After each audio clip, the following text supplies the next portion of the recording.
He's the most successful international musical export from Brazil, a three-time Grammy Award winner and an Oscar nominee. He's a producer, composer, keyboardist and vocalist with an influence on the music industry that has spanned over 5 decades, and it continues to evolve through new collaborations and mediums.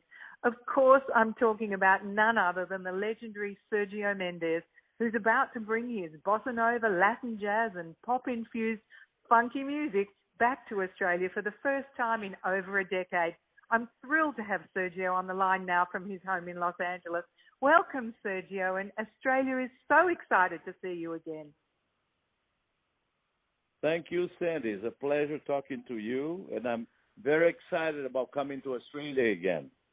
Hey, Sergio, you're about to turn 77 next month. You've toured hundreds, if not thousands, of cities around the world and recorded over 35 albums, many of them that went gold or platinum. Aren't you tired? No, never tired. I'm still very excited about what I do. I love what I do, which is to play music all over the world and have a great band. My wife is one of the singers, so it's nothing but joy and happiness, to have a band and to play music all over the world. And I'm not tired at all. Do you think that's the key to longevity and the secret of happiness in whatever you choose is to have that ongoing passion? I think to do what you love is so important in life. And to find your passion and to share that with people.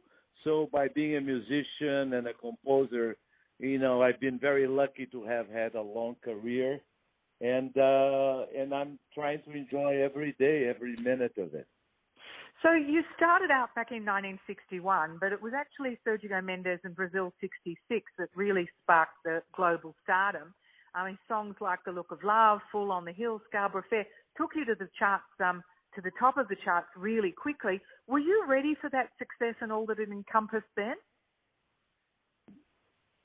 Well, again, nobody's ready. It takes you by surprise because I was then, I think, 22, 23 years old, and was for me such an incredible surprise to have the acceptance all over the world on the songs, on the rhythm that I came up with, and I was totally surprised. Of course, I'm still surprised whenever I have a song that is a hit.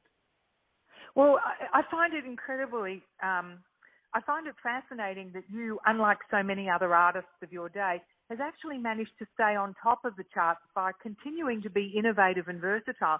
You've managed to reinvent yourself over the years and brought your sound to new generations by collaborating with a wide range of artists, including people like Justin Timberlake and John Legend and the Black Eyed Peas. Tell us what your thinking was in making all of that happen. Well, if I can tell you, I'm very curious. I've been always very curious since I was a kid in Brazil, and I love to learn new things, to work with different people, and I think that curiosity allowed me to meet people that I never thought I would meet in my life. Like a good example is will.i.am and Justin Timberlake and all the great artists that I work with, and I love that collaboration. To work with sometimes much younger people from a different culture. I think it's called the magic of the encounter. I love that. Now, in 2014, you released the album Magic, which was a collection of songs recorded with the likes of will.i.am and others. That album was nominated for a Grammy Award. You've also recorded Timeless with will.i.am as he produced it. How did you two become friendly in the first place? Well, again, it was serendipity. He came to my house and he brought my old records and he wanted to meet me. So he came and we met each other very casually. And all of a sudden he told me that he's been listening to my music for a long time. And so we like each other, and that and then we decided to work together.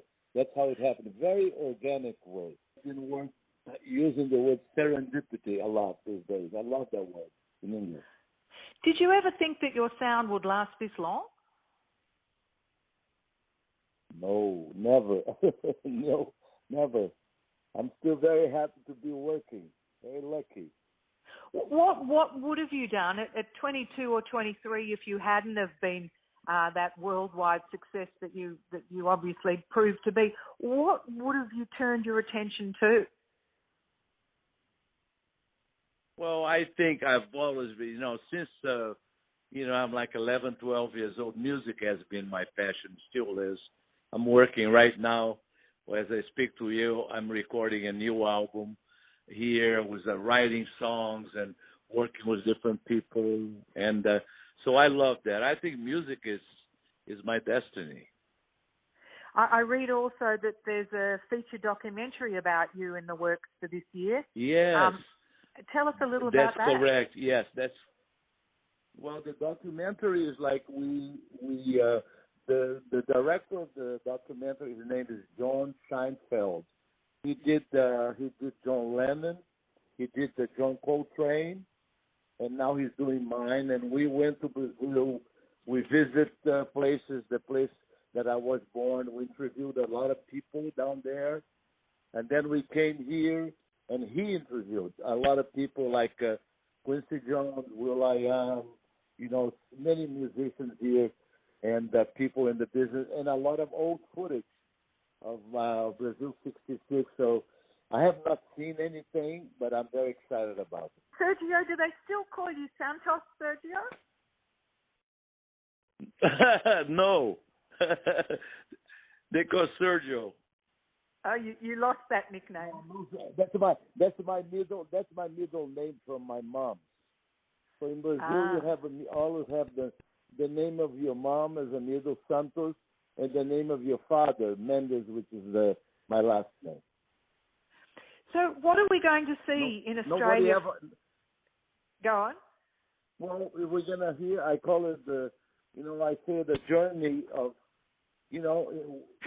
our journey, the songs that people heard before, like the Masquerada, the classics, Full on the Hill, Going Out of My Head, and then songs from my newer albums, from Timeless. So, and I have a great band, and so it's going to be a musical journey. Go back to the old bossa nova days, The Girl from Ipanema. I have a part in the middle of the show that's dedicated to the percussion. We're going to teach our percussionists. A party. Well, it's always been a party with you, Sergio Mendes. Is the rapper H2O performing with you on this tour too? Absolutely, yeah. He's with us, and it's wonderful.